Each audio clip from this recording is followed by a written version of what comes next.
Okay, Ready? all right. 3, 2, 1. Yon! We're live again for another episode of HR Shouts and Whispers. Siyempre, ang topic natin ngayon ay transpersonal psychology, an approach to managing mental health in the workplace. Siyempre, my name is Ken Somera and siyempre, ang main host natin, Cristina Reclamado. Hi, Chris! Yes, hi Ken. We've been trying to explore a lot of methodologies, okay, especially for, therapy and managing mental health. So our guest tonight, okay, actually, our guest tonight because he's been in the HR communities and he's known as an HR, an OD consultant and expert. He also has been training young HR people because of his virtual academy. So I'll just shortcut ko na yung introduction because this person is known by everyone. Okay, so Sir Alan, Mr. Alan Cañete, good evening. Welcome to Good Asia Shouts. evening. Good evening, good morning, and good afternoon. Wherever you are in this beautiful planet, let's all be grateful because we have another episode of HR Shouts and Whispers. No? So tonight, we'll be having a wonderful and insightful discussion about managing mental health through a different approach. No?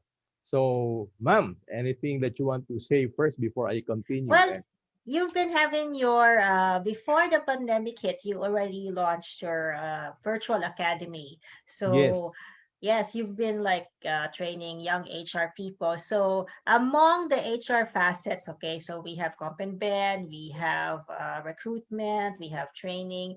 Okay, so what is the hardest facet of HR to teach these young HRs? Hardest? Wow, that's a hard question. Actually, it's not much of difficulty or how hard a subject should be delivered or discussed. No, it's more of the amount of time that I need to prepare.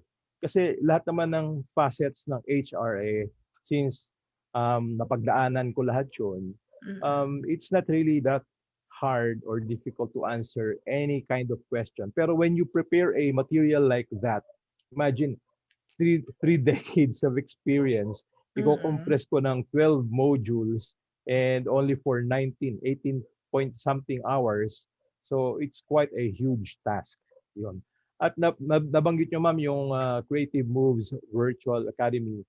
I actually positioned my company, the Creative Moves Business Outsourcing, as early as April 2019 into the Mm-mm. virtual world offering webinars. So I even had a very small number of participants then, 8 lang hanggang may 10, umabot ng 12 about HR topics, no? Unang inoffer ko noon was organization development essentials. Mm-mm. Then naging masterclass na yan ngayon. Yung pangalawa is the strategic HR planning, how to conduct strategic HR planning. Then there were several other webinars. Hanggang sa by November last year, narinig ko na yung kwento na meron nga raw COVID-19 in which the government is not taking seriously. So Mm-mm. ako, whatever happens to that, mukhang prepared ako. So pinul blast ko na po yung campaign ng HR Essentials Masterclass ng November and nag-click naman siya because come December last year, ang dami nag-enroll. About Mm-hmm. 150 enrollees. That's why nung January, simula na yung trabaho nun. And Mm-hmm. hindi ko akalain na nung pagdating ng February ba or March, abang nag-lockdown. Mga late Feb, no? Yes.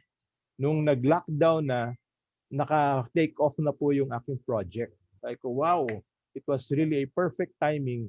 Siguro kung tatanungin nyo kung nag-suffer ba ako sa COVID-19, hindi po eh. Isa siguro ako sa mga kumpanya nag-thrive. I'm not Mm-mm. I'm not hindi ko pinagpapasalamat ang COVID, no. In fact, I don't like what's happening in the so-called new normal. Pero it was a blessing in disguise na naka-position agad ako sa virtual world, no, you doing webinars both live, blended and pre-recorded. Yun Yeah, po. because because people were just testing yung ano yung media, yung bagong medium which is Zoom, okay? The And platform Zoom. yeah, people were actually just experimenting with that. So Even that was before that, ma'am, actually may Skype na eh, tsaka Webex. As early as yes. 2012, in-experiment ko na yan. I even offered a curriculum using Webex yung Mm-hmm. sa ano, yung sa Cisco. Kaya lang sa Yes, yes. bagal ng internet dito sa Pilipinas, hindi siya nag-fly. Walang ni isa mang nag-enroll. Sabi ko hindi pa tayo prepared ng Kasi Pilipino. pa pwedeng may internet ka, pero yung potential student mo, wala pa siyang internet. Pwedeng ganon. Or wala pang appreciation that time. Oo. Tsaka Yes. kasi, yung before kasi, well, before the pandemic hit, okay, I was also offering virtual classes because most of my students are not here in the Mm. Philippines, okay? So they're in the Middle East. So, yeah, like you, hindi ako nagpapasalamat na may COVID, okay? But because we were already in the virtual world, so it was easy for us to transition. So Yeah. ano naman ang nami-miss nyo sa face-to-face training na wala sa virtual world? Ah, Siyempre Yung yung iba talaga sa face-to-face because you can easily facilitate mga icebreakers, team building workshops, and yung mga meron talagang face-to-face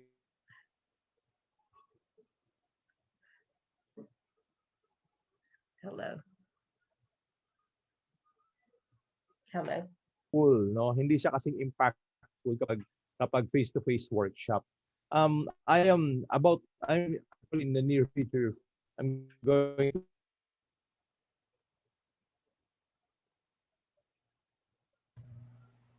ayun, hello. Hello. Hello. Nawala naman. Oh, nagsiskip ata yung internet or si Ken. Okay, alam mo na. Yan ang isa sa mga ayaw. Yan ang isa sa But we're mga still live. We're still live. yeah. That's one thing that I miss in the face to face. Walang lag.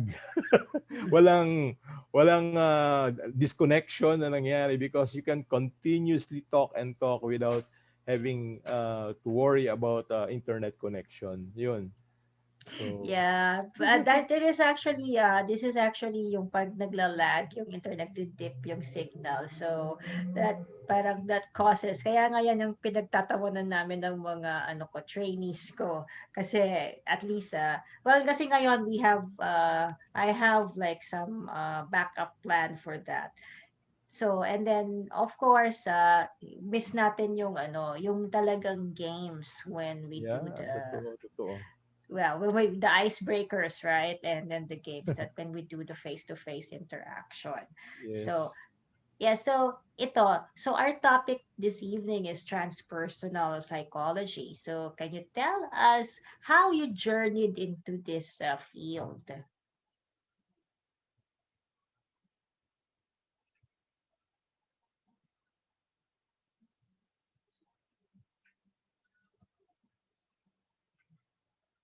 Alan, it's on mute. I can, yeah, he is on mute. Yan. All Yon, right. okay na. Okay na. Yun. Yeah. Sorry. Okay. As I said, it's a lifelong journey. It started even before I graduated in college. I became so immersed in studying this domain of the altered states of consciousness, the meditation. In fact, I became curious about these matters when I watched a TV series. If I think Ken is not aware of this TV series because it was quite a long time ago, 1980s pa. Yung ESP, Extrasensory Perception, is a TV series about that matter, about that extrasensory Parang perception. hindi ko rin alam yun. It makes me a millennial. So, dahil sa curiosity ko dun sa subject, I began to do a research when I was as young as, I think I was 16, 17 then. Then I happened to meet people who are studying transcendental meditation. At doon na-discover ko mga who are practicing meditation, which is the initiation of the mind and consciousness to, to transcend the ordinary and to experience those peak peak experiences, which I will talk more about.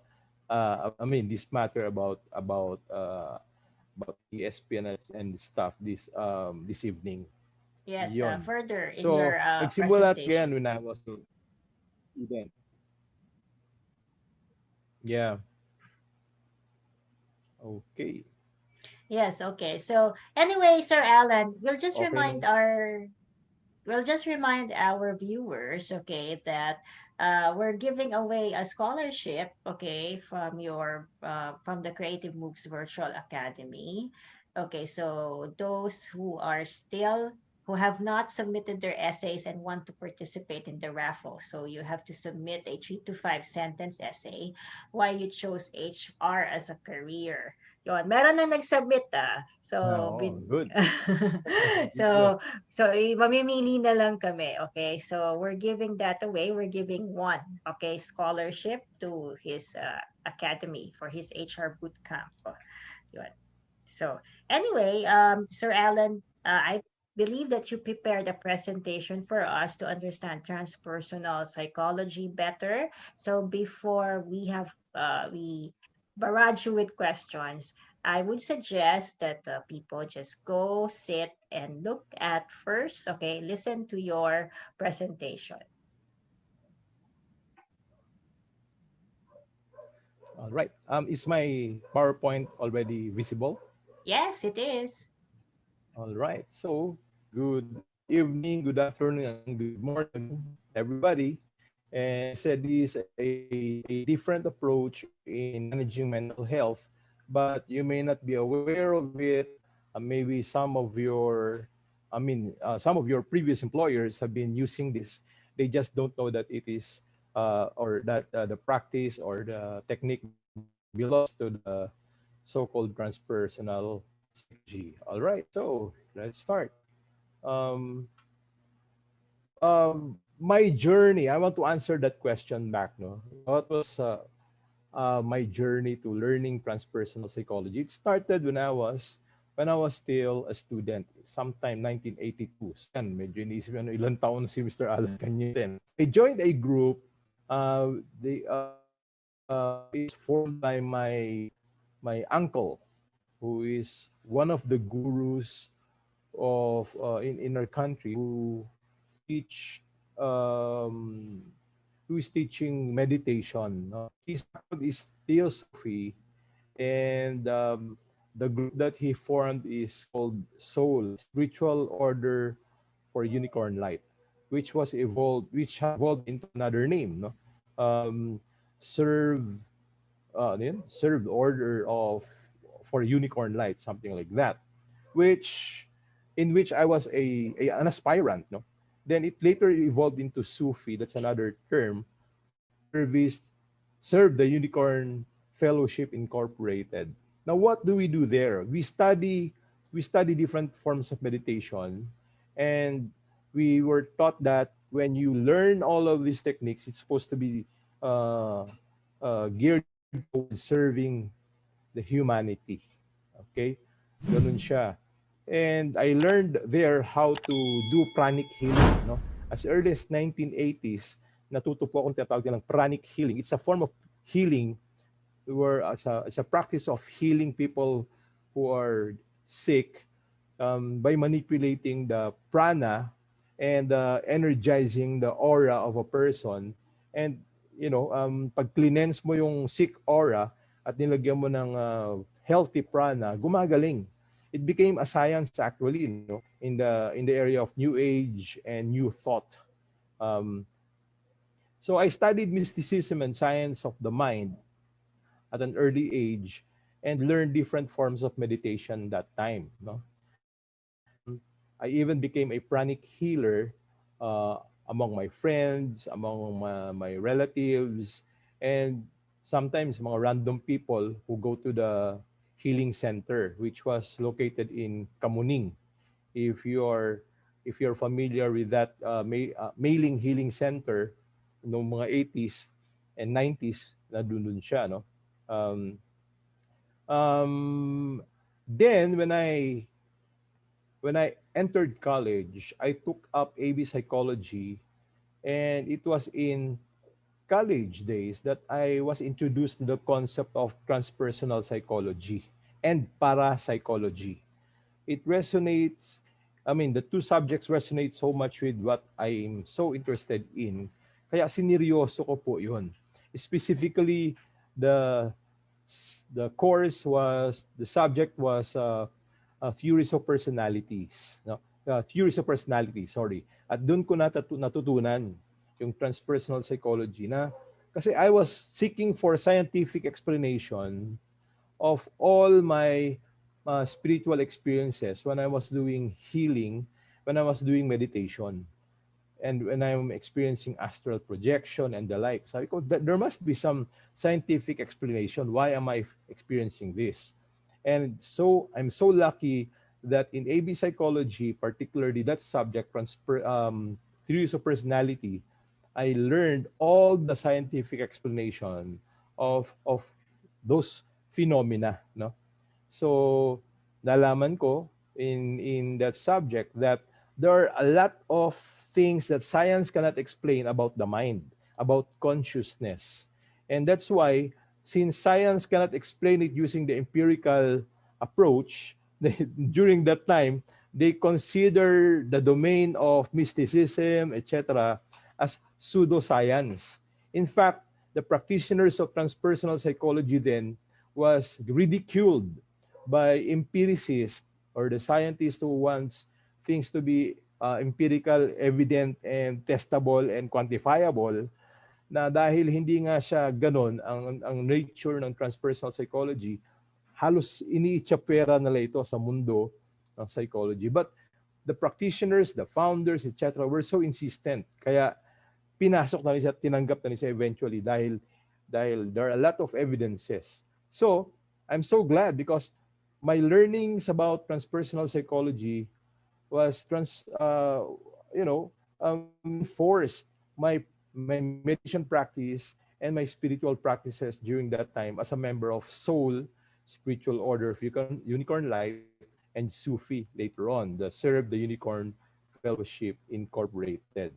So I've been mentioning the word unicorn. Bakit kaya unicorn? Ito yung symbol ng grupo namin, yung kabayong puti na may pakpak at merong single horn. It's a symbol of transcendence. It's a symbol of man transmuting his animal nature and opening up his higher self and operating the higher level of consciousness. Yun yung symbolism ng horn. Okay? So, now let's go back. I explored transpersonal psychology for my own personal and spiritual development. Okay? And when I became an OD practitioner, that was in 1990s. I actually started my HR career in 1989 as employee relations practitioner, no, employee relations professional. You know, handling team building, company outing, sports activities, and the other side of my employee relations work then was IR, handling union affairs and making sure that management and union are in harmony. You know, the relationship is harmonious to avoid industrial dispute. Yun yung role ko nun. Later on, I was promoted to become the organization development. So sabi ng boss namin, Alan, you have the entire company as your guinea pig. Experiment on our campus. We have a lot of dysfunctions here. I know as an OD professional, you can do something about it. They considered us as organizational doctors, no? I now incorporated, itong kagandahan dito, I incorporated my transpersonal psychology to my OD practice. Because in OD, meron pong iba't ibang interventions, di ba? May team intervention, may diagnostic intervention, merong process intervention. Ang pinaka-paborito kong intervention ay yung cultural intervention. Why? Because it has something to do with changing the mindset of the members of the organization, including the leaders, no, of the organization. So sabi ko, the best way to effectively influence the mindset of everyone of a sick organization is to use the principles, concepts, and the techniques of transpersonal psychology. Yun ang pinaka-effective. And to true and true, when we incorporated transpersonal psychology in our interventions, nakatulong ng malaki because the toxic world of that organization somehow was healed. Nawala yung mga dysfunctional unti-unti na personalities, the behavior of people there eventually or later on became more in sync and congruent with the core values, with the mission and the new paradigms that we are trying to inculcate. Gumanda ng gumanda yung attitude ng mga tao. And we were even praised by the CEO because it took us only a matter of less than a year to entirely change the culture of the organization. And they asked us what was the secrets. Not no secret at all. At all. We just used the principles of both the OD and the transpersonal psychology. Though we did not emphasize the word transpersonal psychology, we call it mind setting and values reorientation. Nakatago siya sa sugarcoat na pangalan na yon. Okay? Because, during that time, iba ang concept ng mga tao when you talk about transcendence, meditation, spirituality, consciousness. I'll tell you why. Anong pananaw nila noon. So, I became a practitioner of OD using transpersonal psychology as one of the tools in order for me to become effective with my cultural intervention. So, pag tinanong nyo, expert ba ako sa transpersonal psychology? No, kasi according to the readings, there's no such thing as expert. But we call ourselves as facilitators of the practice. Okay?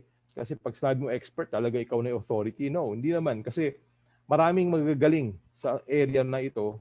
Pero not in the Philippines, hindi ko alam kung ilan ang nagka-practice talaga seriously and you have incorporated this in the OD practice.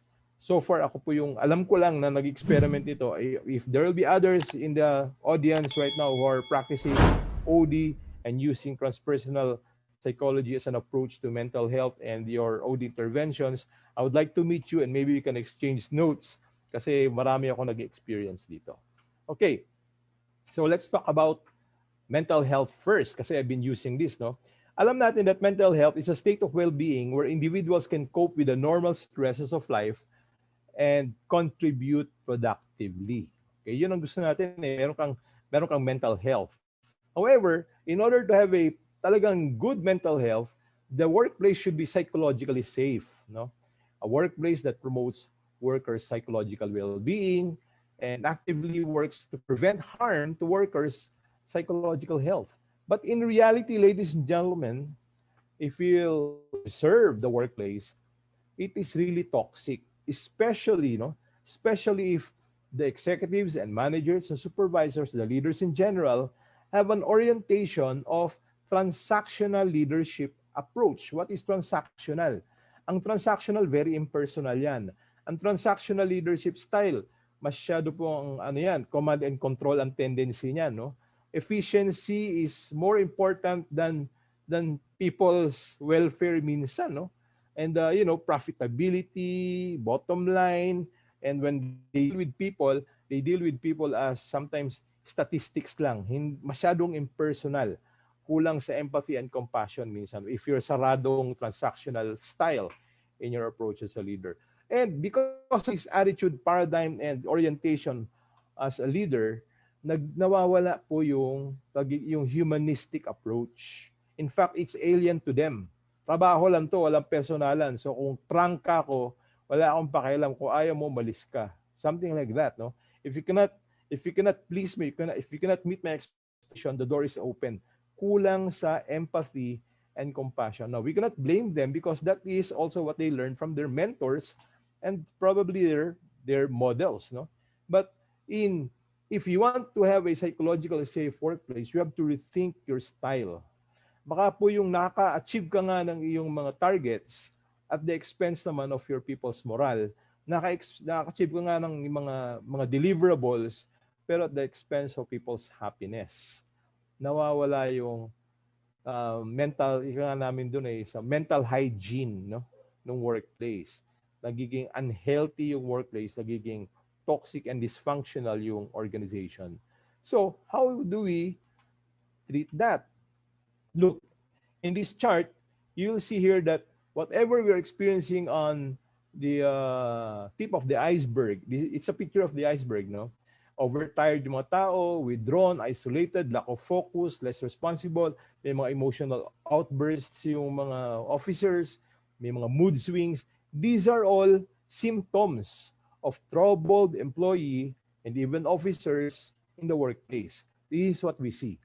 But underneath the iceberg are the reasons, the underlying reasons why this dysfunctional and negative and toxic workplace is happening. What you don't see, yung mga sources of problem.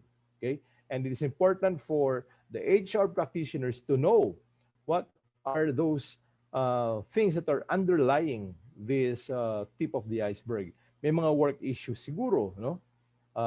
Interpersonal issues, job-related problems, environmental problems, mismo siguro yung workplace hindi healthy, okay? Health issues probably. So sobrang toxic at so sobrang stressful ng trabaho, lack of sleep, lack of nutrition, depression, and there might be some illnesses already and chronic pain happening among the members. Or probably may life issues lang talaga yung tao.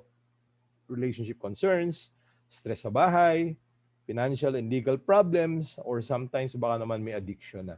Because of all of these underlying factors, probable factors, ang may kita mo ay yung symptoms. Here's the problem. Leaders and members tend to react negatively to the effect, to the symptoms. Bakit ang bagal mo magtrabaho? Bakit ito lang nagawa mo? Bakit ganyan ka? Etc. etc. So, people are now reacting to the effect. They're not treating, actually, they're not curing the cause, but they're attacking and addressing sometimes and ineffectively, no, the symptoms. Yun na nangyari. Lalo nagiging toxic, no? And may term kami dyan eh. Pag nagiging gano'n na ang mundo mo ay talagang nakakabaliw, ika nga, no? And people, parang kumukulo siyang tubig, no? Pahirap ng pahirap. So, therefore, the purpose of mental health is to make sure that the underlying factors are dealt with, addressed directly or indirectly, so that what will happen up there in the tip of the iceberg will be more positive and less dysfunctional. So mental health is therefore important because it's good for the people and later on it's good for the business. No? Gagandang moral eh. Yung engagement will be higher and therefore customers will be happy. And that means good business, good economy. And ito pang reason why we should have why we have to manage mental health in the workplace. It is for compliance. Meron ng, I think that's Department Order number 28, if I'm not mistaken. It was proposed by Risa Ontiveros na inaprobahan recently at ito'y minomonitor ng gobyerno kung meron bang mental health system or management system ang mga kumpanya. So you better have one in 2021 before magkaroon ng audit, no? Na naka-in place na po yung inyong mental health management system. So let's go now to transpersonal psychology. It is an area in psychology actually. It is a branch or a science that deals with the study of the highest potential and with the recognition, understanding, and realization of unitive, spiritual, and transcendent states of consciousness. Wow, ang lalim, no? So in other words, it is a branch of psychology that is not just concerned about behaviors and dysfunctional behaviors, neurosis, hindi yun eh. Hindi pinag-usapan dito yung distress o yung sakit ng damdamin, sakit ng isipan at sakit ng pag-uugali. It is actually studying more than that, more than the mental disorder, more than the normal behavior, it's more on um, what makes people successful, what makes human beings motivated to achieve more. Bakit nagcha-champion yung mga champion? Bakit yung mga masters ng kanya-kanyang larangan like mga artist nararating yung state na yon? Bakit yung mga nagme-meditate na aabot nila yung transcendental state, nag-nirvana, or nakakarating doon sa tinatawag na yoga state? Ano bang ginagawa ng mga ito? Yung mga, ba't nakarating nila yung level na tinatawag ni Stephen Covey sa kanyang habit number 8, the habit of greatness, the likes of Mahatma Gandhi, the likes of si Albert Einstein, who else? Si Mother Teresa, si Nelson Mandela, and these prominent people in our history have achieved a certain degree of talagang lagpas-lagpas na doon sa self-actualization eh. Kasi when you're just actualizing your potential, you're just improving and upgrading yourself to become the best version of yourself. When you reach that level, tapos na ba? Yun yung transcendent state. You go beyond the highest level, what you thought as the highest level of your potential. And that thing, that transcendent state, which is beyond what you can do with your life, is what transpersonal psychology is all about. So, ang tip ko sa inyo, it's more of spiritual experience. Okay? So, madalas nararanasan to ng mga nurse, transcendent state. Dahil they do things sometimes beyond their duties already, selflessly, because their concern is no longer themselves, but their patient. Transcendent state po yun when you start becoming a hero and sacrificing yourself for the sake of someone else, for the sake of your stakeholders, something like that. So, the study of transpersonal psychology focus on the altered states of consciousness beyond the normal waking state. So we call it meditative state. In the brainwave pattern, meron yung particular brainwave na i-discuss ko mamaya.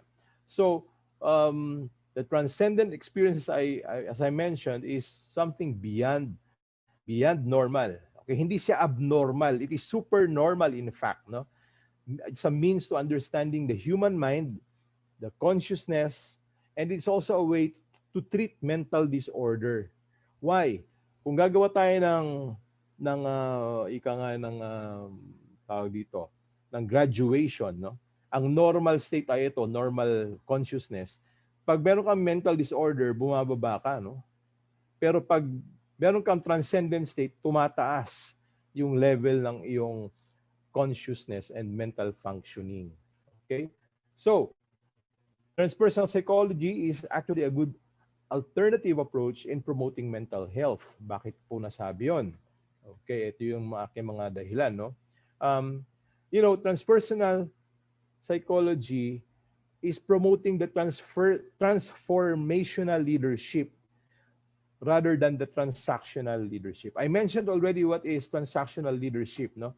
That is more on, command and control, trabaho lang, walang personalan, impersonal yung approach, pwede ako maging prangka, wag mong pansinin yun, basta ibigay lang sa akin yung resulta. So, medyo impersonal and unemotional, no? In transformational leadership, you are considering the person as a whole person, not just a cog in a wheel or a part of a machine, no? You're acknowledging the humanity, no? You're acknowledging the person's being human as a total whole, no? Hindi lang siya kamay na hinire mo o brain na hinire mo, siya rin ay may puso at kaluluwa. So, the empathy and compassion is there. The understanding is there. The forgiveness is there. The gratitude and appreciation is there. And they're all sincere, not just shaped by some training, some behavioral modification training, no? Ibang-iba kapag transactional, you are doing things properly because it is expected of you. At yun ay na-form mo na habit because of the behavioral modification. So your performance is according to expectation. But if you're transformational, you are not just looking at the behavior. You are looking at the whole person. Okay? Total package, holistic. Long-term ang view mo kapag transformational. No? Sa transpersonal psychology, you are encouraged to look at the long-term effect of the programs, the long-term effect of your communication to your people, the long-term effect of your projects. Okay? Kaya malaliman ang usapin dito. OD talaga siya. OD is looking at the long-term always. Versus the quick fix, which is tactical. Ang long-term strategic, ang quick fix is very tactical, pang 1 year or 6 months or 3 months lang or monthly basis lang, no? Which is transactional in nature. May mga long-term din naman na transactional, pero most of the time, they're looking at the quick fix. Okay? Intrinsic motivation kapag transpersonal psychology. You are not encouraging money as a reward or anything that is outside of the person, although nakakatulong, pero mas ine-emphasize ng transpersonal psychology yung happiness that can derive, the motivation that can be derived from higher order needs, no? Kay Maslow, remember that. Yung sense of appreciation, recognition, yung the need to grow and develop in the organization, the need to actualize your inner potential and opportunity to upgrade yourself and become a better version of yourself. These are higher order needs that can be met through development and through sincere interaction and relationship with your people. Pag extrinsic ang ano mo, ang style ng motivation, usually materialistic yan, no? Pera, although nakakatulong nga, sabi ko, usually you're targeting the security needs, the basic physiological needs, and the lower order needs in fact, no? Alam naman natin, I'm sure everybody's familiar with Maslow's hierarchy of needs. Now, when it comes to transpersonal, you don't stop, as I mentioned earlier, you don't stop in the actualization of allowing people to become the best version of themselves through development and training. Beyond that, you will engage them in activities that will help them transcend their limitations, their mind limitation through spiritual practices. And when I say spiritual practices, I'm not talking about religion only. I'm talking about mental hygiene through practices like meditation, like arts, appreciation of arts, like gratitude, attitude, and the like, which I will talk about later on. Ang approach po ng transpersonal psychologists is developmental counseling. So any manager can do this. No? So far, inabanggit ko yung bullet 1, 2, 3, 4, and ito pang number 5. Any manager who is trained in the transpersonal leadership can do developmental counseling. Your approach in counseling is to develop the person to become a better person, not just modifying his behavior. Ibang-iba, no? If you're counseling the person just to modify the behavior para lang ma-meet your expectation mo, you're not dealing with a person as a total package, as a total whole, no? Hindi holistic. Kaya ang iyong ini-evaluate diyan ay yung kanyang performance lamang at behavior using the performance evaluation method. Although it's part of OD, kaya lang dito sa transpersonal, beyond the behavior, beyond the performance, bigyan mo rin siya ng inputs to uplift his consciousness to higher planes of awareness. Dito na papasok yung sinasabi ko. Yung being humane in your approach, being, empathic, lahat yan na magiging natural offshoot when you uplift the person's consciousness using transpersonal approach. Okay? Kaya yung mental illnesses, yung mga mental disorders ay napiprevent because mas mataas na yung level ng awareness and understanding and empathy and trust and compassion and love ng tao. Love for his job, love for his fellow man, love for the customer, mas tumataas, no? At hindi siya selfish, which is transcendental. Okay? So, another thing is the person um, can experience paradigm shift, no? When he is practicing transpersonal psychology. Madali pong ma-achieve yung paradigm shift if the person is given this kind of practice, no? Rather than just kasi frustrated na yung mga kadalasan frustrated na yung mga OD practitioners sa mga ng kumpanya nila, hindi natin mabago-bago yung pananaw eh. Baguhin na lang natin yung behavior, yung bang gamitan ng carrot and stick. Pag sumunod kayo, may carrot, pag hindi nyo sinunod, babanatan namin kayo ng stick. Behavior modification. Gawin nyo yan hanggang sa maging habit ninyo. Pag naging habit nyo na, very good kayo. Meron na naman kayo reward. Now, ito ang problema sa behavior modification. When the cat is out, ano kasunod? The mice will play. Hanggat nandun lang ang boss, hanggat nandun si supervisor, susunod sila. Na, goodbye behavior modification, back to the old self. Pag nawala yung, lalo na pag nawala na yung carrots, o kaya gumaan-gaan yung stick, nawala yung, kumbaga, naging lenient, wala na. People are programmed to follow because of carrots and stick. Hindi naging intrinsic yung change. Hindi kasi walang paradigm shift na nangyari. Hindi nagbago ang mga pananaw. Ang mga belief system nila ganun pa rin. So the approach in transpersonal psychology is more on changing the belief system, the mindset, the perception, para yung behavior modification becomes natural, becomes just an effect of the internal changes. No? You're not looking for external changes, rather you're targeting the internal changes. Mahirap bang gawin? Merong technique. So people will now have commitment to achieving goals because there is some sense of gratification and some sense of achievement for doing that, rather than doing the goals, achieving the goals just for compliance. At napakaraming gumagawa niyan. There was a study conducted by experts na majority daw ng kanilang na-conduct na mga achievers are just complying with the requirement. Okay? So lumalabas, hindi talaga isinapuso. Okay? Something like mga 70 to 75% ng achievers ng kanilang control group and experimental group. Nakita nila yung kaibahan ng dalawa, no? Pero yung talagang may commitment sa sarili, they also discovered that these are the people who find gratification in achieving the goal, at sincere yung kanilang self-gratification and sense of achievement. Masaya lang talaga silang ma-achieve with or without rewards. Yan yung effect. Now, I've been mentioning Maslow's hierarchy of needs. I know that in the old pyramid, wala pong transcendence doon.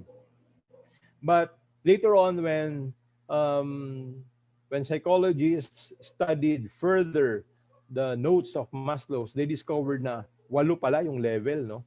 Yung bagong na singit dito is yung aesthetic, the need for the search for beauty and balance and form, at saka yung transcendence. Okay? So kaya pala tayong lahat ay merong yung appreciation for arts dahil kasama yun sa ating needs, hierarchy of needs. And as I said, beyond self-actualization, and this is your desire to see an upgrade of yourself, a better version of yourself, is the transcendence. Higher goals that are outside yourself. This is basically what heroes are this is the level of consciousness of the heroes, like the nurses. Maiba ako ng konti, yung po mga nanonood ng webinar na ito na nasa medical field, particularly those nurses, no, the frontliners, ay kayo po ay pinibigyan ng parangal at kami po ay bumabati sa inyo at kayo po ay nagpupugay sa inyo Salute po kami sa inyo dahil kayo po'y ginagawa isang bagay na hindi kayang gawin ng ordinaryong tao. But that, you know what? Yung pong inyong ginagawa ay nasa transcendent state po yung inyong mind. Now, if you know of your colleagues who are doing that just because of napilitan o walang choice, hindi yun transcendent. Compliance lang po yun. Mararamdaman nila yung happiness if they really sincerely do their job. And that transcendent state will become a natural second nature to them, if I may say. All right. I've been talking about altered state of consciousness, no? Ito po yung mga altered states of consciousness.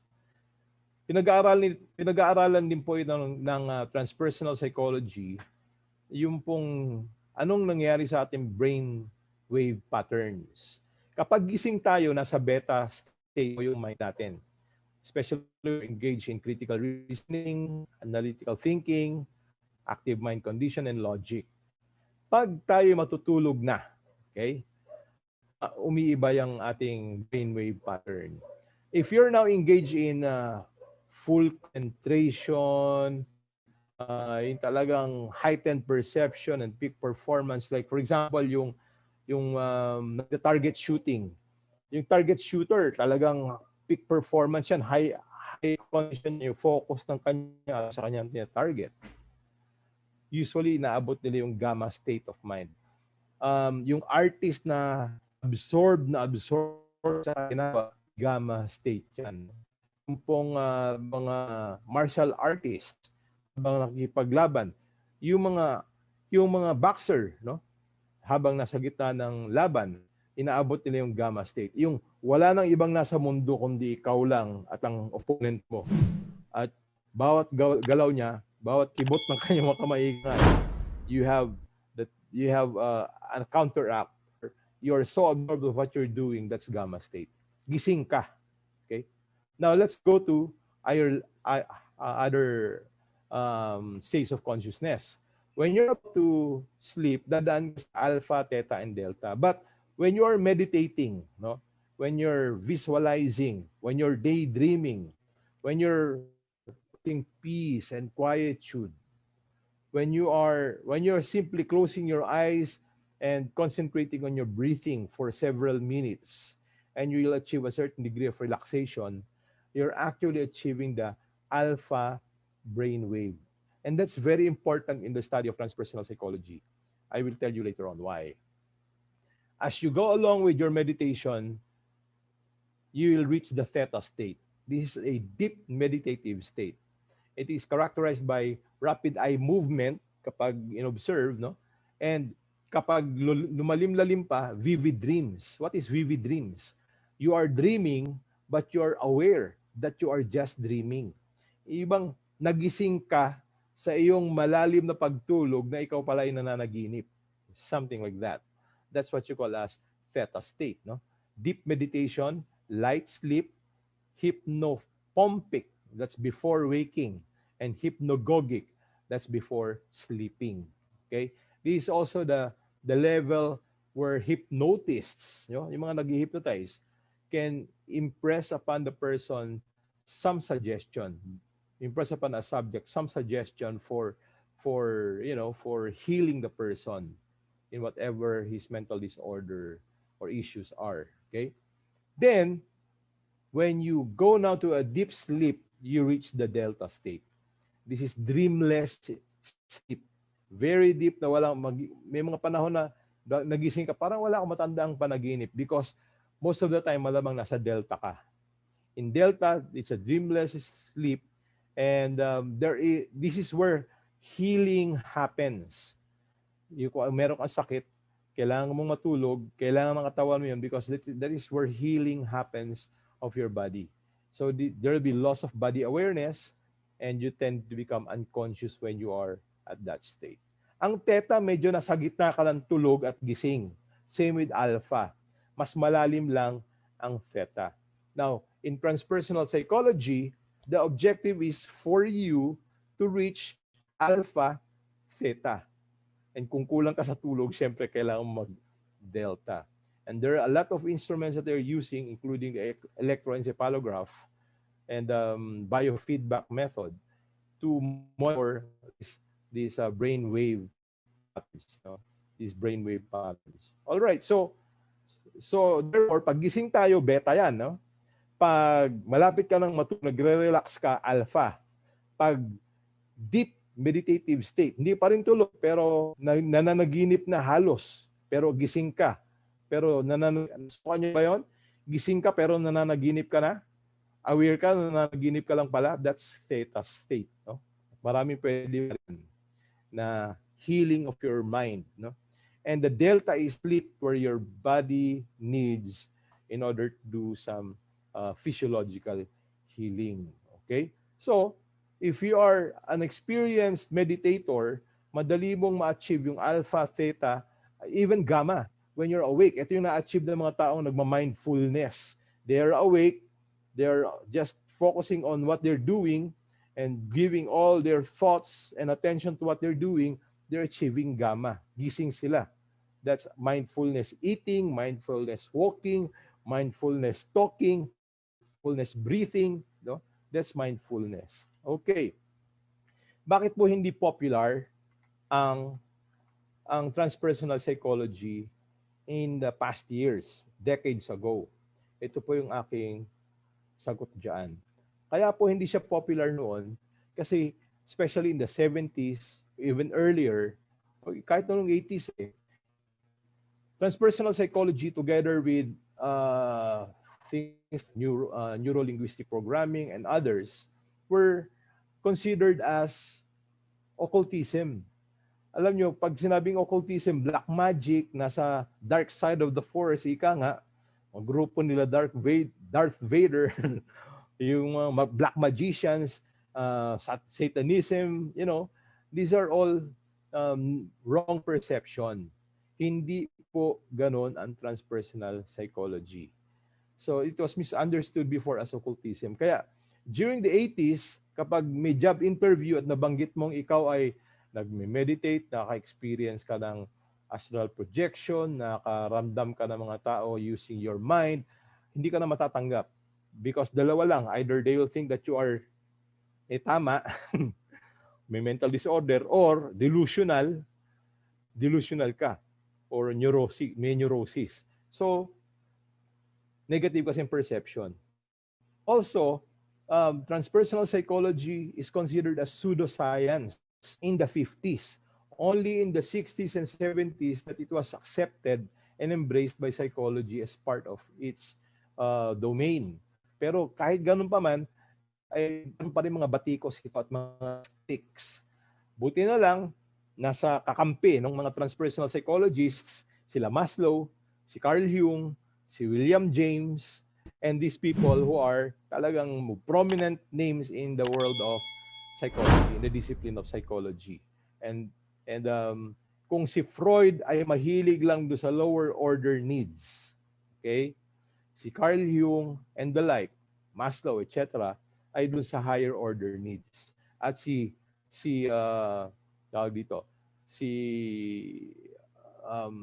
Abraham Maslow lamang ang nagdi-discuss noon na kapag define ng highest order consciousness or need, which is the transcendental level. I think si Carl Jung meron din mga archetypes of collective unconscious, although hindi niya masyadong pinaliwanag yung consciousness doon, no? Only some sort of yun lang consciousness ng archetypes ang kanyang explanation bakit meron tayong certain person and how it influences our personality. Pero pag inaral yung maigi yung kay Jung, it is somewhat transpersonal also May pagka-spiritual siya. Okay? So therefore, ang misconception sa transpersonal psychology ay occultism, unscientific, it conflicts with materialist view, empirical view. Hindi daw siya quantifiable, hindi siya madaling magbigay ng evidence or proof, at hindi siya duplicable, at hindi siya whatever. Ano ba yun? Hindi siya madaling i-manipulate, hard to control. Because of the nature of of that science, hindi na siya tuloy kino-consider ng mga skeptical psychologists. And they view this from the reductionist point of view. Pag sinabing reductionist point of view, minamaliit na ito ay superstitious belief lang. Okay? Like religion and other beliefs that cannot be explained by science, they call them as, products of people's imagination, pigment of people's imagination. So, masakit dahil hindi nila intindihan. Pero, yung sa mga malalim ang pangunawa, they will just look at the scientists as kulang lang yan sa basa. Kulang lang din yan sa aral at exposure at yung kanilang saradong pananaw because they are so in love with physicalism and empiricism, they do want to go out of the box and learn what's outside that cannot be explained by science. Remember, science is younger. In fact, it's a young field compared to philosophy and wisdom of the ages. Okay? So, aside from that, ambiguous kasi explanation ng transpersonal psychology, kaya hindi lang masakyan. Now, what is its relevance today? Sa ngayon, accepted na po itong transpersonal psychology and it's a billion-dollar business in the United States. I think everybody's familiar with Mind Valley by Vishen Lakhiani. The Secret. Andiyan dyan yung ating mga gurus dyan. No? Sila Bob Proctor, sila Joe Vitale, sila Jack Canfield. Calm is an app, a very lucrative business, no?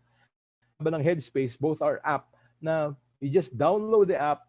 I think you'll have to pay something like 250 to 500 pesos a month, and you will now be able to download their guided meditation, background music, etc., etc. Ang dami.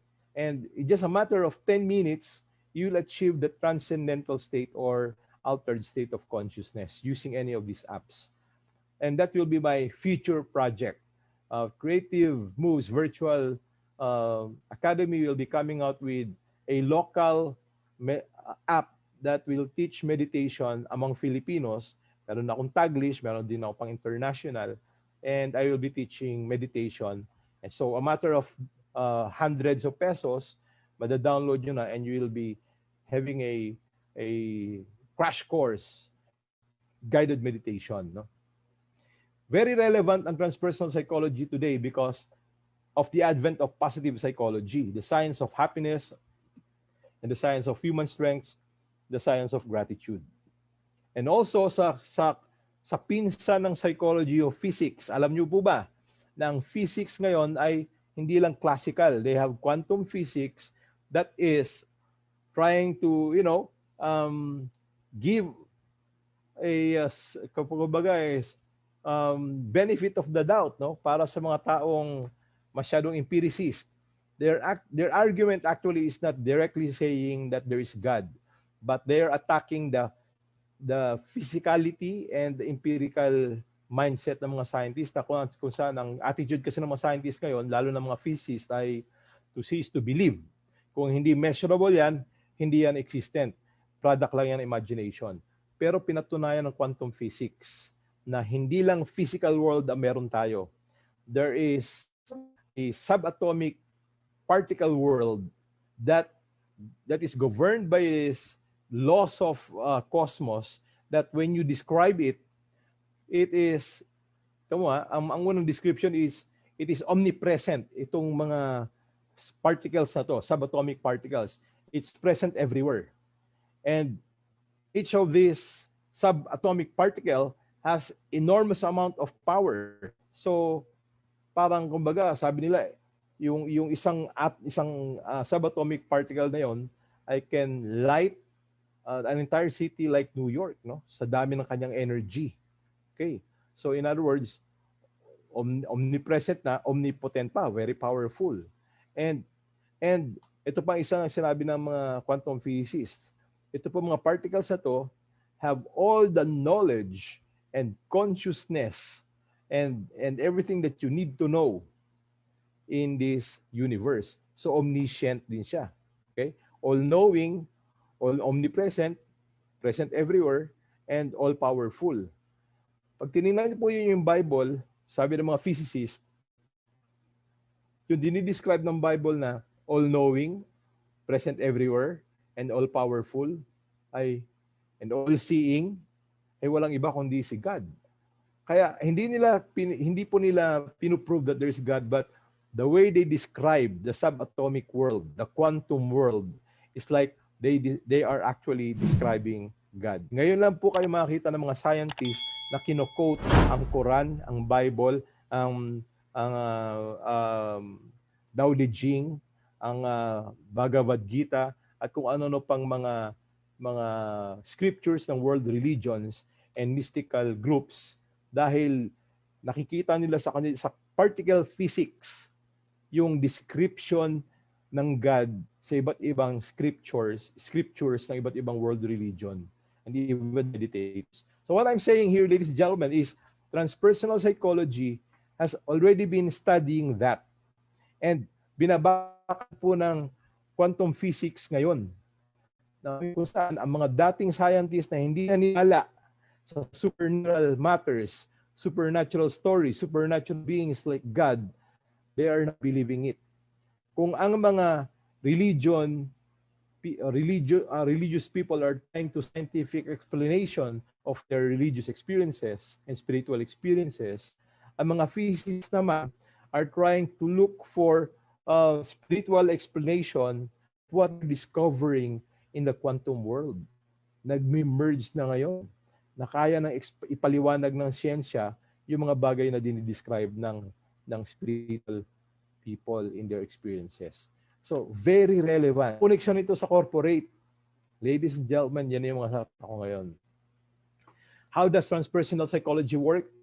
Remember that meditate, you calm your agitated. When people in the corporate world can calm their agitated mind, toxicity will be lessened. When there is a lesser toxic workplace, people can think better, create better, people can practice their critical and creative thinking more effectively. And it allows a deep mental clarity of what really is happening. Hindi sila naluwa ng kanilang subjective, emotional biases, no? Or they can really see what's happening as a problem in the corporate world objectively. And they're also able to relax their body and mind at will, and in the short time, they can recover so easily from a stressful world. Okay? When you meditate, ang bilis mo makarecover sa stress. Okay? May term na psychosoma, or from mind and body. No? It relaxes the mind and body. Kapag hindi mo na-relax yung psychosoma, nagiging psychosomatic illness. Body-mind illness. These are diseases that are rooted in agitated and stressed mind or thoughts. So when you relax your body and mind, mababawasan, if not ma-avoid, yung psychosomatic illnesses like high blood pressure, what else? Heart disease, etc., etc. And yun, yung general weakness ng iyong immune system, mawawala yun. Feelings of wholeness and healing will happen. Altered state of consciousness will happen. Morning pa lang, if I may share, I had a client, actually it's always one of my agenda to teach the leaders how to, how to change their state of consciousness to something more relaxed, para when they deal with their staff members, they're more relaxed in their way of talking, the way they relate to people will be more positive, rather than adding more toxicity in the workplace. So, kailangan atakihin mo yung leaders. Okay? So, repeated practice will lead to understanding of yourself and others. Transcendent nga eh, no? Yung self-awareness mo mas malalim. Alam mo na ngayon kung ba't ka nagagalit at makaya mo na makontrol. Alam mo na ngayon anong mga bagay na dapat mong ipagpasalamat kaysa maging feeling na ang tawag dito, yung feeling na I deserve that. I forgot the term, no? So, a sense of gratitude and appreciation rather than yun entitlement. Mawala yung matutunaw yung entitlement attitude. Search for truth and deep sense of mission. Mas magre-resonate sa yung core values ng company at mas makapag-identify ka sa vision and mission ng company. So, ito pa, deeper study of transpersonal psychology or further practice of this matter, no, will lead you to a lot of spiritual experiences. In other words, bottom line yan, nagiging mababait yung mga leaders, nagiging mababait yung mga tao. Okay? And what are the other outcomes? Ito pa po, no?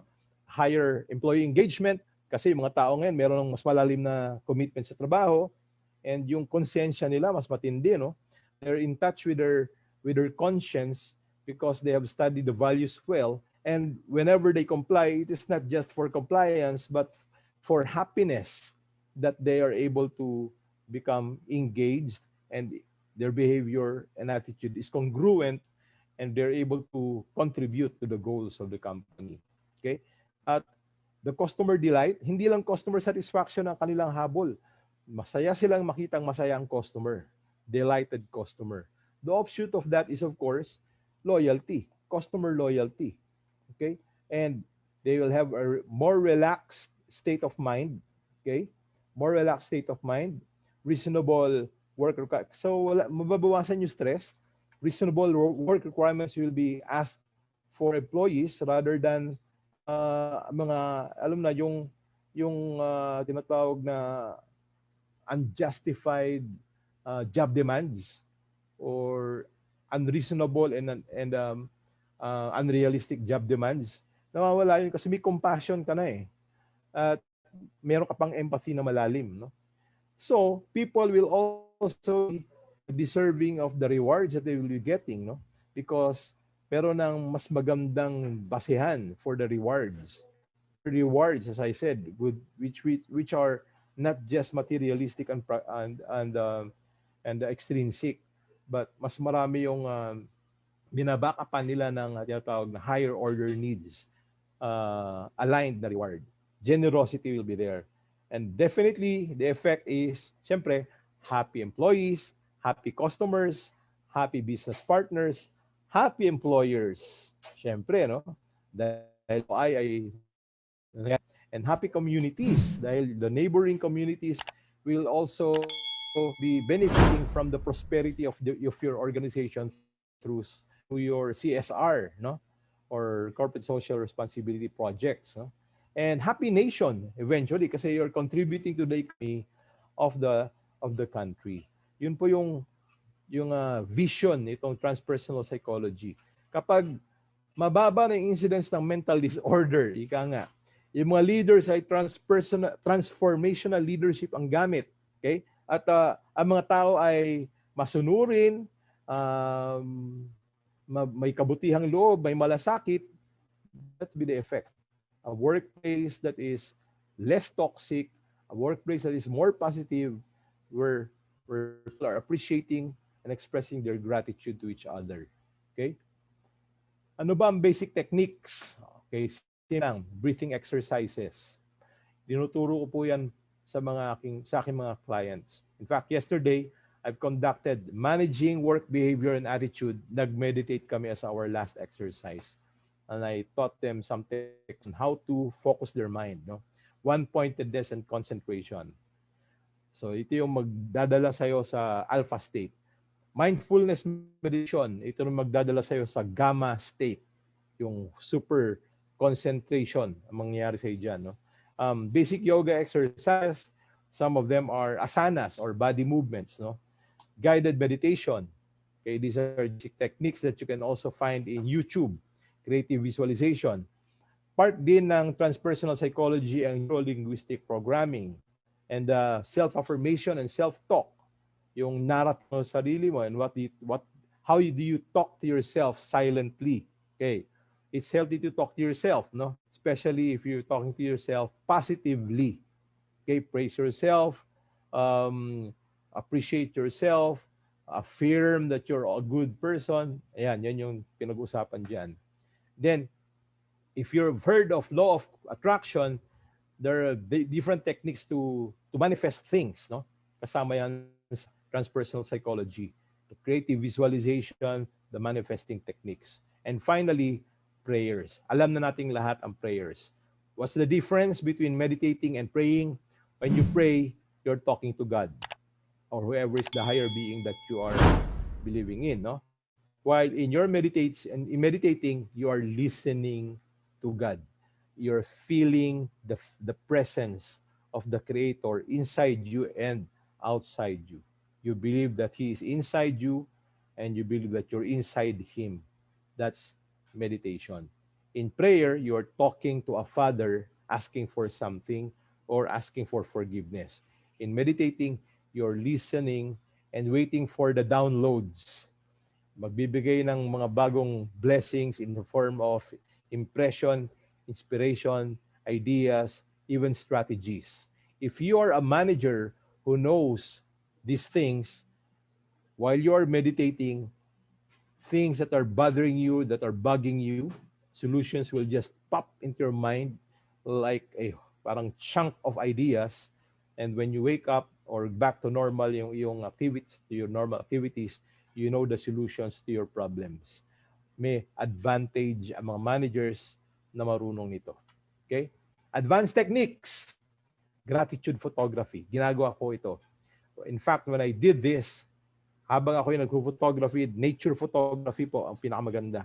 Mararamdaman mo yung appreciation of the creation of God, no?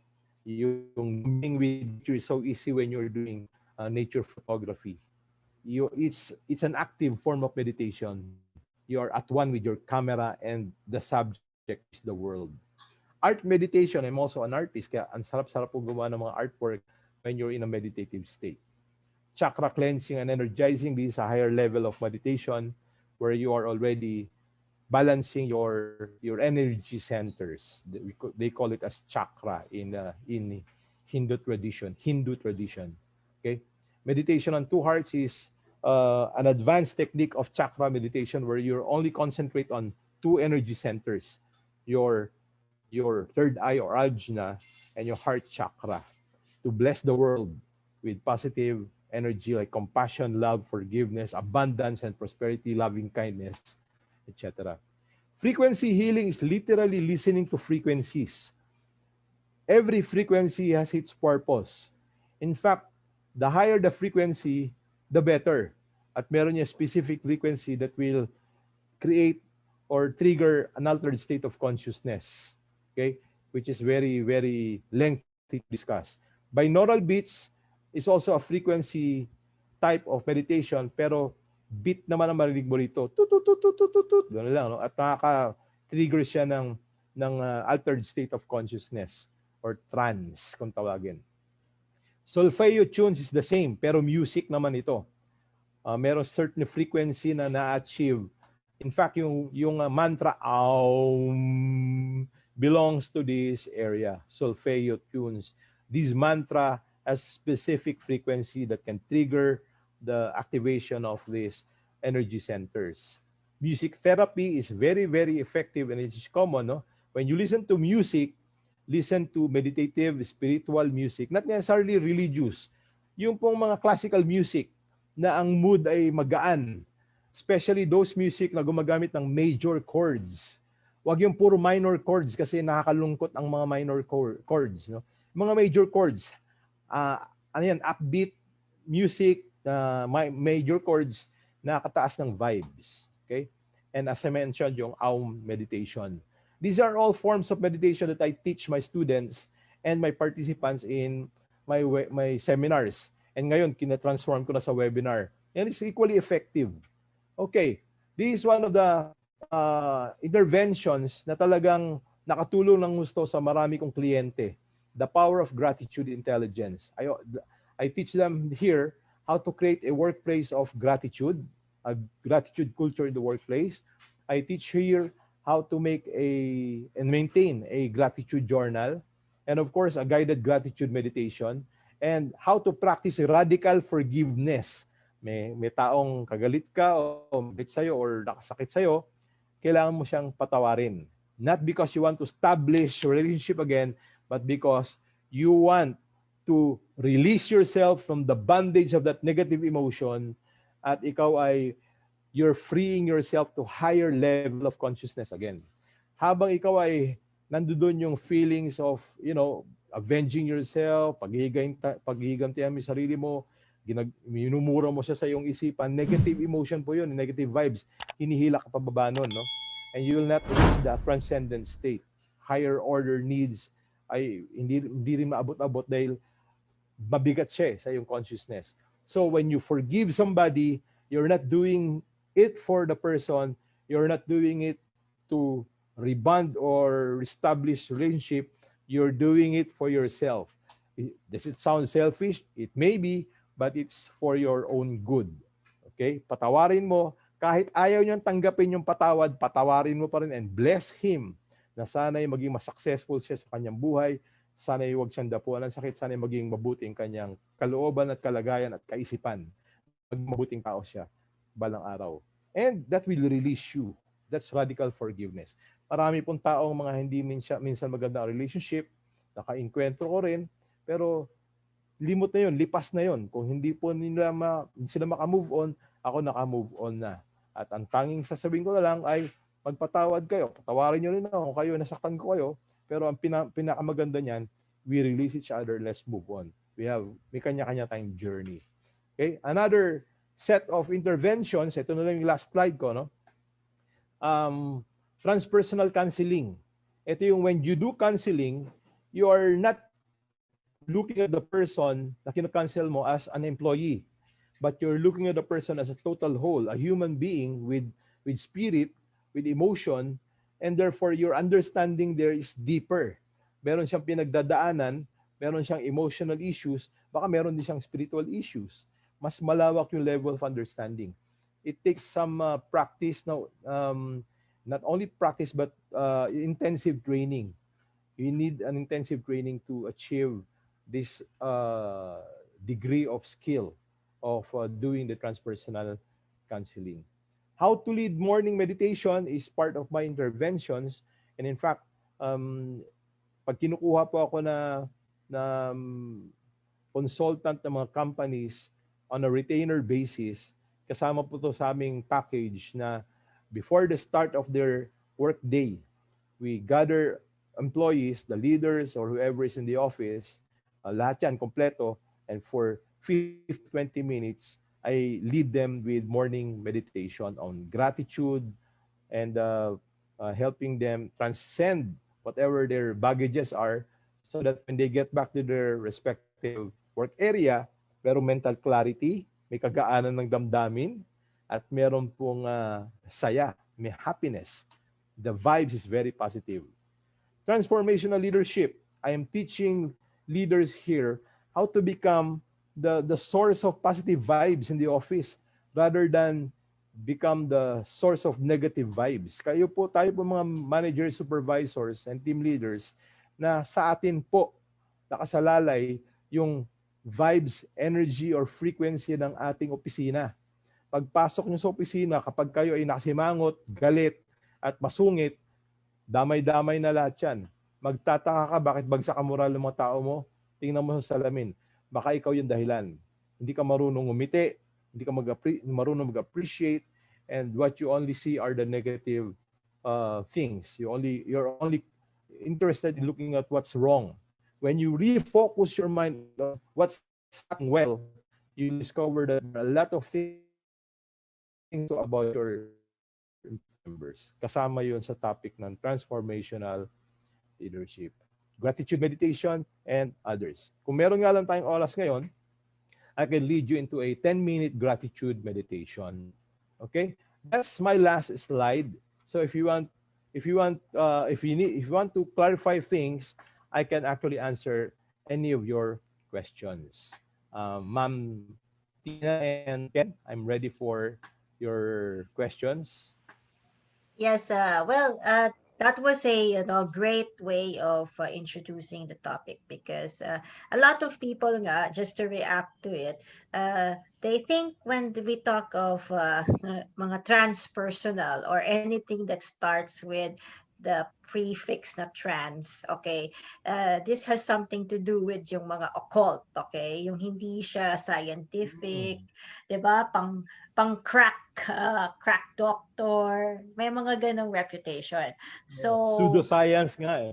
oo, pseudoscience siya.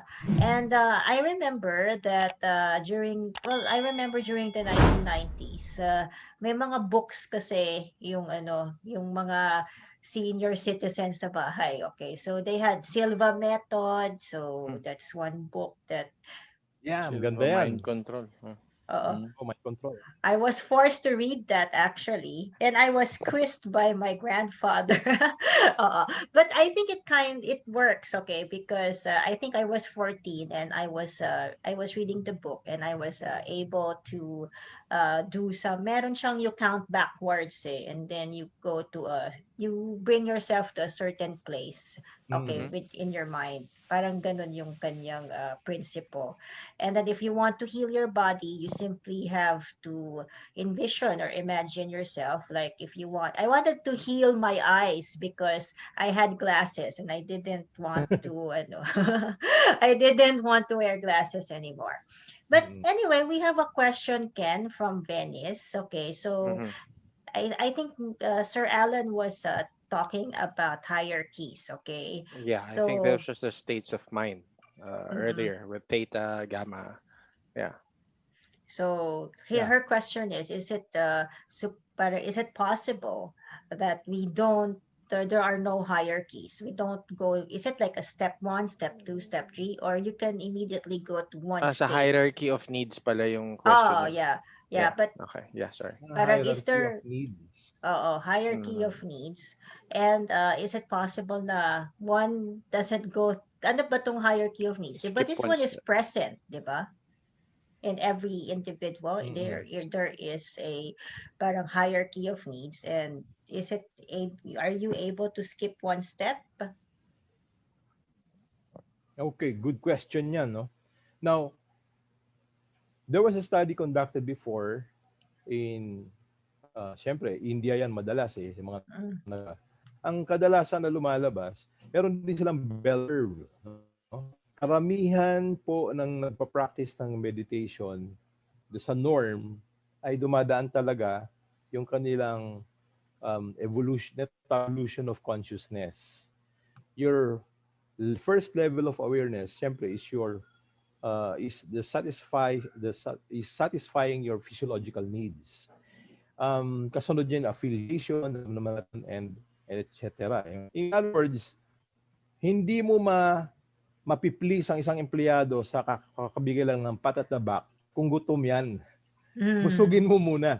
You can never engage an employee and encourage the person to give his commitment to the company kung gutom yan, tapos hindi niya maramdaman na kasali siya, lang sense of belonging, at sense of security, dahil alam niyang anytime masisibak siya. Okay? So, the hierarchy is very, very important for managers to think of employee engagement activities. Kailangan busugin mo muna sila, namimit nila yung basic physiological needs nila, sa sapat na sweldo, syempre. Hindi ko sasabing mataas. Sapat naman. No? They can feel the sense of belonging in the workplace, and may sense of security of tenure, for example. And meron ka, syempre, yung sense of appreciation through your motivational program, no? Through your rewards, the reward system.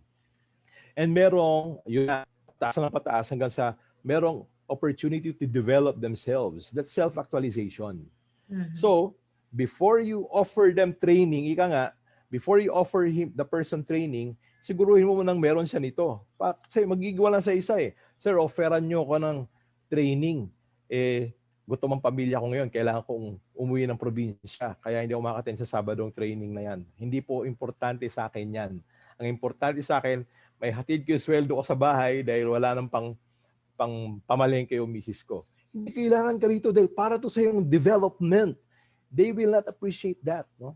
May hierarchy. Now, yes. pag nabigyan mo na sila ng opportunity Halimbawa, naabot nila yung level ng self-actualization. You have a lot of developmental training to actualize themselves to become a better version of themselves. That's the time na mas ma-appreciate nila yung transcendent level. Kaya po yung mga organizations na merong transpersonal approach using the world religions, meron silang prayer meeting, meron silang church activities, religious activities. Mm-hmm. Okay, it will resonate on pious and religious people. But Uh-uh. for a lot of young generation nowadays, na meron silang sense of spirituality but they don't want to associate themselves to any world religions. Ito yung nangyayari ngayon sa US. And in the Philippines, marami ng ganito, ay hindi nila ma-appreciate yung mga religious practices. But they appreciate the scientific approach. Kaya Mhm. nagkiklik din ang calm, nagkiklik ang mind valley, nagkiklik ang yung headspace, and Aura. These are apps and delving into transpersonal psychology using the scientific approach. Alam nyo na, kailangan mo i-appeal yun eh. So again, to answer the question, hindi mo basta-bastang may skip yung lower order needs dahil gusto mo introduce yung spiritual life sa trabaho dahil pilosopuhin ka lang ng empleyado, ani ko yung spiritual life mo, gusto mong pamilya ko, bigyan mo ng sweldo. I Diba? think it has to Pero make sense naman. Parang your interventions have to make sense also kasi parang That's that's what right. you're saying. Yes. That's right. That's right. Kaya managers should make sure that they are sincere whenever they decide to use this as an intervention to calm down the toxicity of the workplace. Baka sila mismo ang nag-cause ng toxicity ron, no? Something like that. Honestly, kasi, well, with some of my clients, okay, I advise them then to look into those issues, yung mga sinasabi natin yung material or yung need, okay, to satisfy yung monetary need. Kasi imagine, I think you would agree with me that sometimes there is a tendency to abuse or misuse training. Kasi sasabihin Yeah. nila, okay, bago ka ma-promote, i-training muna kita. Okay, parang ganon. Or yung training mismo, yung pinaka-reward. Okay. Yun yung sabi natin kanina that you are using HR to modify behavior. And in this approach, behavior modification has always been proven to be temporary in its effect. Mm-hmm. I've been using values formation pa ang tawag namin noon, Uh-uh. I changed it to values reorientation and clarification as an approach to change the mindset of the employees. Effective siya for certain degree, no? A certain degree Mm-hmm. only. And sabi ko nga, because it is using the behavior modification approach. Para pag naging habit na ng mga tao, yun yung premise. Once people are accustomed into doing the right thing, and people will now be productive member of the organization. But ang problema, nagiging habit lang yan using behavior modification if you have good reward system. Mm-hmm. Carrots and sticks yan. No? Reward system yung carrot mo, and stick, you have a good disciplinary system to mga tao. Pag sablay yung dalawang yan, no behavior modification will be all. Mauwi ka sa when the cat is out, the mice will play syndrome. So, what is the solution? The solution there is do not rely on extrinsic factor to create change in the individual. Rely on the intrinsic factor. The change should come from the person's own volition. Desisyon Mm-hmm. niyang magbago kasi pag nagbago siya, alam niya meron siyang makuhang mas magandang resulta sa buhay niya. Holistic. Buhay ang pinag-usapan, hindi lang career. When I teach the power of gratitude intelligence, lagi kong ina-emphasize na the offshoot of this exercise is not just material things, no? It will have an impact on your health, on your relationship, in your mind, and later on in your spirituality. It will put uh, positive impact in your life in general. Sino ba namang ayaw nun? Okay? Kaya ang tao namo-motivate na gawin yung gratitude attitude not because they're convinced by my words, but because they want personal changes in their lives. And helping them recall events in their past na kung saan ginawa nila yon, sila na magsasabi, o nga, ano, kaya pala naging magandang buhay ko noon. Kasi ginamit ko yan nang hindi ko sinasadya. Yan pala yung explanation. Why am I having a good time during that, in my life, during that part of my life? Something like that. Okay. So there's a follow-up question. Okay, so intrinsic change, okay, in individuals. Sir Alan, how would you now define true employee engagement? Kasi sometimes employee engagement is just parang it's reduced to having activities or having Christmas parties. Mm. So how would you measure the success of an employee engagement program? Okay, isa lang ang basehan ko dyan.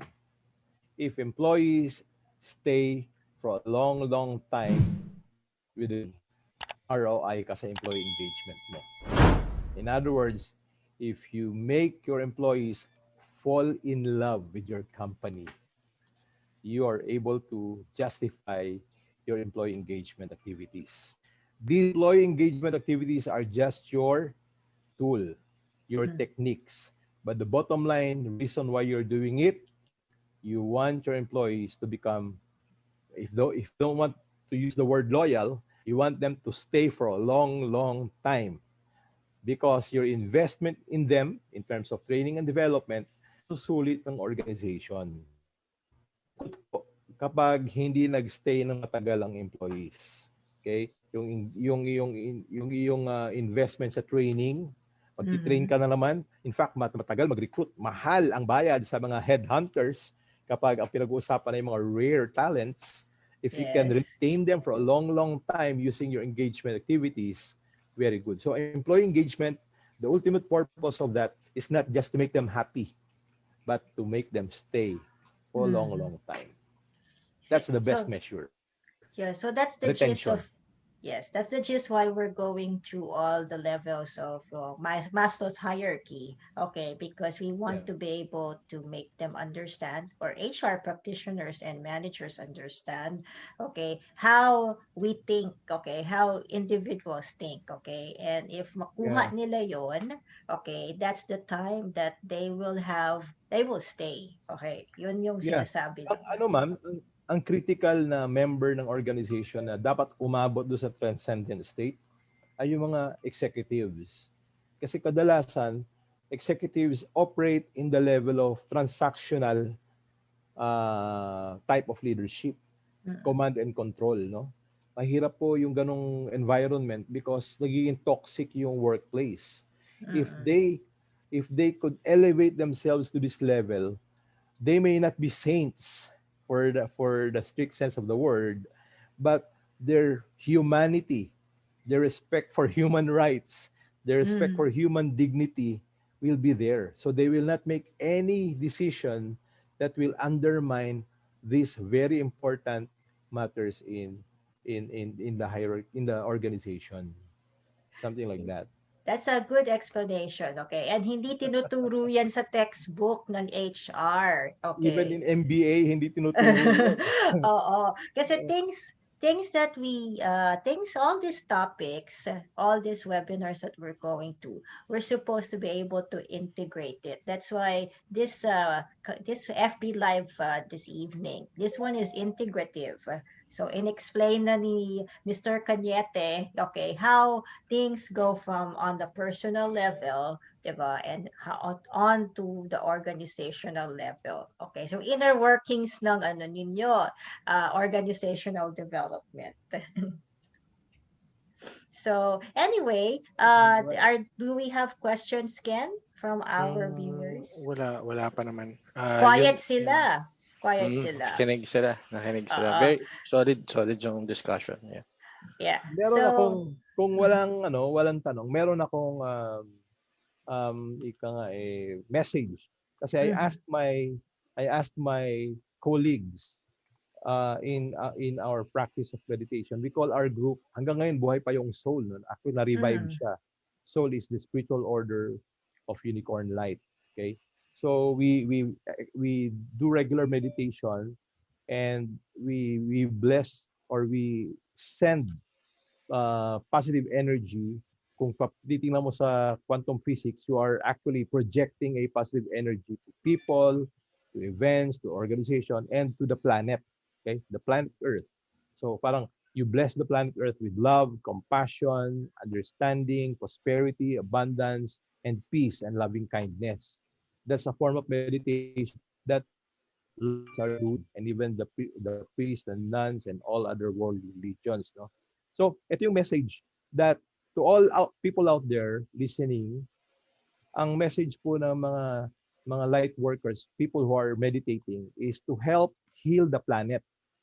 In the corporate world, you can do that by not adding up to the toxicity of the environment.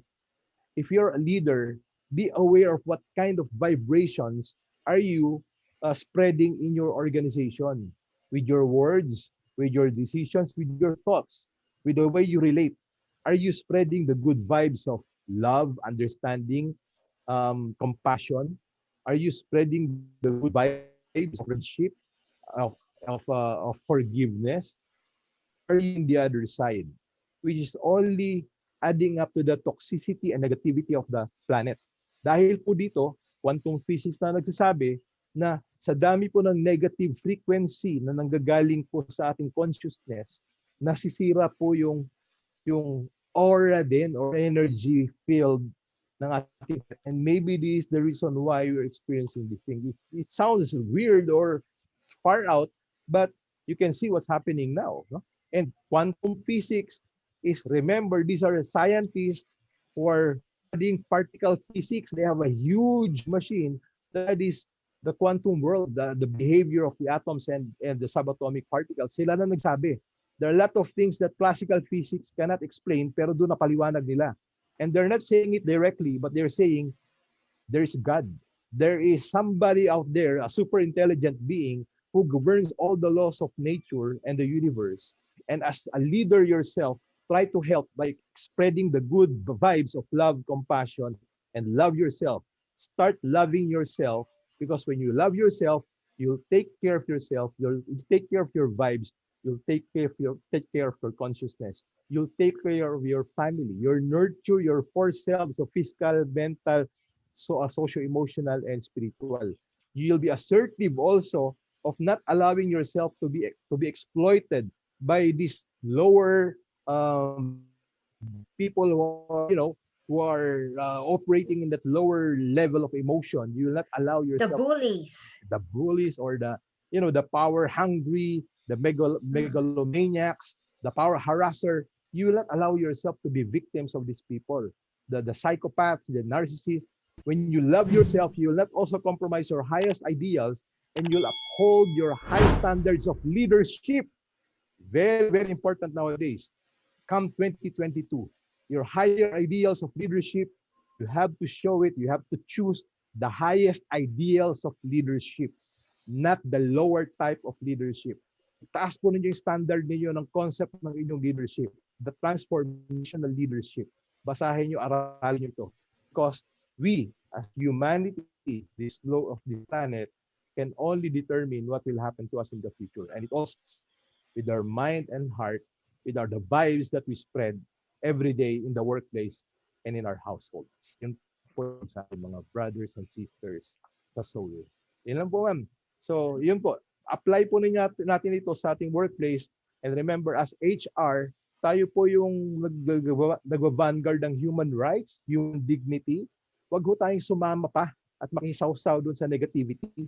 Tayo nga dapat ang nag-neutralize by teaching our leaders how to be positive, how to spread the positive vibes. And transformational psychology can help in maintaining a healthy work environment. Doon po nagtatapos yung aking presentation. Kung meron kayong mga katanungan, i-correspond nyo na lang kay ma'am or just a message. Actually, they can type in their questions even when they're watching their replays, and then we will look at those questions. Okay, so maybe Sir Alan can. Sir Alan is Yeah. also part of our community in HR Shout, so he can see those questions. Anyway, okay, so I'll start with Ken. So Ken, okay, how are your projects this week? Like with your outreach programs, yung mga free clinics nyo for mental health? Yeah, I think we're doing like a free ask us anything this week or next week. Mm-hmm. That would be in regards to like an upcoming like certification program that one of our friends from Singapore is running. So yeah, if you have any questions with regards to neurolinguistic programming or even like conversational hypnosis or hypnotherapy, would be probably doing a free FB live. Wala pang schedule eh. So we're still looking into it with some of our good friends in the community. And ayun lang, yung charity na ginawa last time dun sa for the victims then okay naman na bigay naman natin lahat ng proceeds dun sa cause. Okay? Oh, that's great. Na-post naman din lahat ng proofs eh. So if ever you have any questions, yeah, feel free to message lang. We'd always be glad to assist dito sa HR Shouts and Whispers. And yeah, importante mag-reach out. Yun. Yeah. Yes. And okay, so our raffle, okay, yung one HR practitioner, okay, will be to win a scholarship, okay, for the HR boot camp of Creative Moves Virtual Ma'am, Academy. Okay. correction, that's HR Essentials Masterclass. That's HR HR Essentials. Essentials Okay, Masterclass. so it's a master class. Okay, so HR Essentials master class. So we're encouraging you to submit your. It's just a short essay. Okay, it's not even a long essay. It's 3 to 5. We just want to know, okay, why you chose HR as your career, and you can still send up to. Let's give them a deadline up to Sunday at 8 p.m. to hrshoutsandwhispers@gmail.com. So we will write that email, and then we will select the winner of that scholarship for the HR Essentials Masterclass of Creative Moves Virtual Academy. And because we're ushering in December, so a few days from now, December na, okay, so some of our experts are donating their services for several raffles that will be coming your way this December in HR Shots. So, unti-unti na lang namin i-unveil, okay? And our content partners are making some donations. Either it's a scholarship or something that you can win in kind. Yon.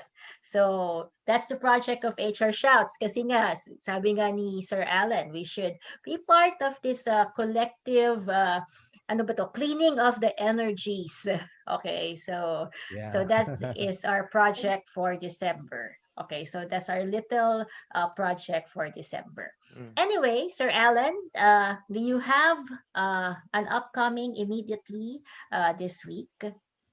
Oh, not this week, but in the coming weeks, I'll be launching my Facebook group, new Facebook group, and that's the Power of Gratitude Intelligence Facebook group. It's already existing, but there'll be more activities, and I'm inviting everyone out there to join because I'll be teaching some meditation techniques, very practical meditation techniques like breathing Mm. exercises, creative visualization, and later on, as we go along, pwede ko naturo yung mga higher forms of meditation.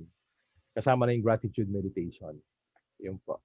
And I'm Ayun. very active on this kasi kailangan ating mga organizations ito because we have done a lot of experiment and it's really effective kapag ginawa nila ito. Okay. It seems like I agree with that because, well, huwag na tayo mag-drama, but alam naman nating dalawa. Okay, so si Sir Alan went through, if I may just mention, through a health concern this year. And I also went through last year a health concern. And it's really just about your fighting spirit and, your mind taking over the healing Ay, of your naku, body. totoo yun. Ang bilis. It only took me 2 weeks to be on my feet again after that nakakatakot na pangyayari sa buhay ko. So, Yeah. para sa kaalaman ng lahat, ako po last year, October, paralyzed yung kalahati kong katawan at talagang hindi makapagsalita dahil nakaganyan yan at nag-slur. But because of what I know in these mind techniques, siyempre with prayers, hinaluan natin ng mga alternative healing. Ang bilis, nagulat po ang lahat. Matter of 2 weeks, I was on my feet again and I was able to recover as if parang wala nangyari 2 months later. Nakapag-conduct pa ako ng public seminar with Arriva among Mm. 150 participants niya about building agility and resilience among leaders. So, ganun kabilis, ganun ka-effective itong mind techniques na to. And everybody has it. It is not my power only. You have that power. We are gifted with that. And I think NLP can attest to that because it is within the same domain, no? Yeah, Um, yeah. when you are able to control your thought, your feelings, your imagination, and your body will just follow because of your subconscious control. Yeah. Works as one unit nga. Yun nga. The mind Exactly. and body. Yes. And if we can teach our leaders, our managers, by first educating them on what is the effect of their being toxic, malalaman nila Laki, sila no? palang dahilan kaya hindi makabenta yung mga tao. And Sila laking palang factor. dahilan kaya Yeah. hindi makabenta ang mga tao. May heal organization, no? Heal organization and mali-level up yung kanilang maraming potentials that can happen, can be realized.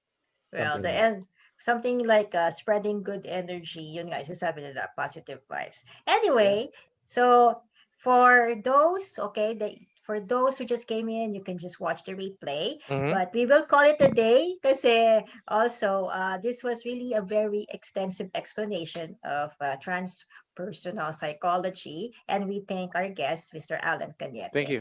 Right. So Welcome. Very knowledgeable and super expert in the field. Yeah. yes. Thank So, ano na tayo? Dinner time na tayo, kainan Yeah. na. Oh, but Okay. separately. Oo nga. Okay.